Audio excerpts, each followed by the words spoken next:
Hello everybody and welcome back to Gardens and Crystals with me, Wesley Peterson. And once again, I've been out raiding the rack and I came home with this wonderful plant with pink flowers on it next to me here. And this is called a Hibiscus rosa-sinensis. Now, when I filmed this video, I forgot to put the microphone on and my whole footage has no sound. So now I am dubbing the whole video. I don't have time to make another round. So this is how it's going to be this time. Look at this beautiful plant in front of me here. These beautiful flowers. Now the flowers on these plants usually have 5 lovely petals like you can see here. They can be a bit ruffled around the edge. And then they have the stigma and stamens in the middle. And it's absolutely gorgeous. Each flower usually lasts around 1 to 3 days, something like that, and then they'll fade away and then new buds come up like you can see on this plant. It has many, and these are absolutely gorgeous plants. They are not poisonous, so you can have them around your pets. There's only one kind of hibiscus that you need to be careful of, and that is Rose of Sharon, which is called Hibiscus syriacus, but this one here is absolutely fine, and it's from the family Malvaceae. Now these plants were first brought to Europe via China many years ago, but it's thought that they actually originate from the Pacific Islands around Malaysia and so forth. Now these plants can become small shrubs or even small trees in certain countries in certain conditions. They can get to between 1 to 5 meters tall. But in your home, they will probably mostly just stay small. And I can tell you why they are small when you first buy them. And that is because they are treated with growth retardants. So you'll buy a small plant like this and it will stay like this around 6 months or so, maybe up to a year, and then it will start growing in its natural way again. So the growth hormones keep the plant compact, stop the lengthening of the stems and the branches, but this doesn't affect flowering, so you'll get just as many beautiful flowers on the plant. So if you're really looking after your plant well, and at some point in the future the plant starts growing out like crazy, then you know why. These growth retardant hormones have dissipated out of the plant and it's carrying on growing as it would normally.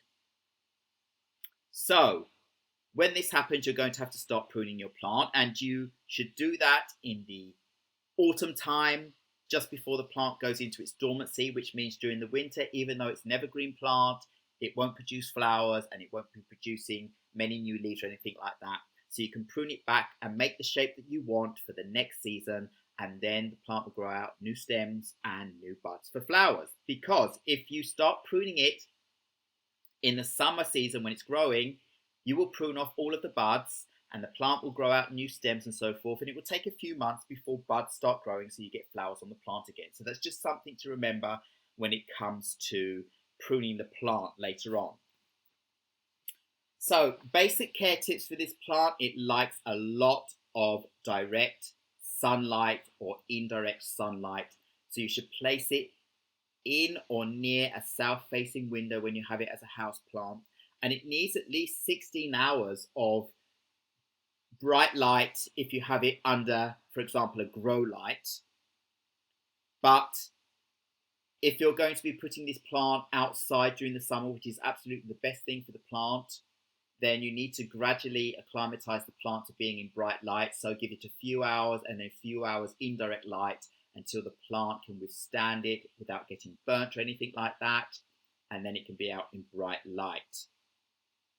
This plant likes warmer temperatures, so it cannot be outside in minus temperatures or any temperature below around 10 degrees Celsius.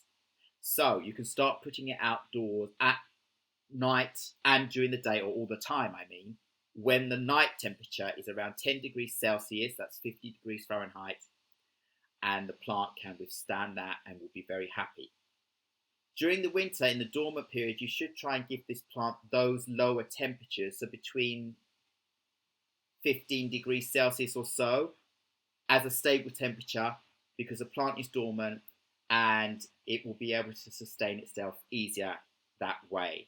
This plant should be fertilized quite a lot when it's growing flowers. It needs a lot of energy, and thus fertilizing is quite important. So you can fertilize this plant every week during the summer. During the winter, not as much. It's not growing, so it won't need it. And basically, I just wanted a plant that has flowers and looks gorgeous, so I wanted to add this to my collection, and we'll see how it goes. This is not a beginner plant because it is quite fussy, but if you're used to house plants, then I definitely give this one a go because the extra flowering is just wonderful. And as you saw me do here, plant your plant into a terracotta pot so that you know that you can water it regularly and keep it saturated, and then let it dry out and water again without it getting bogged down. It should never sit in water. I did buy myself one of these plants many years ago from a local supermarket. It was this size, and I repotted it into a terracotta pot like I've done with this one I have this time around. Kept it in an east-facing window where it was getting direct light and then indirect light dappled during the day because there were higher trees behind as well. And after a year, this plant exploded, just as I explained before. It grew out big branches and became a bush of a plant in my apartment. And every year it produced me beautiful flowers, lots of orange flowers all over, non-stop. And eventually I had to have it as a floor plant because it couldn't be on my windowsill anymore. It grew so big. And it was away from the direct light, but it was still getting enough light that it was sustaining itself. And then I had to move, and I couldn't take the plant with me, which was so upsetting because I really liked the plant bigger. That meant more flowers.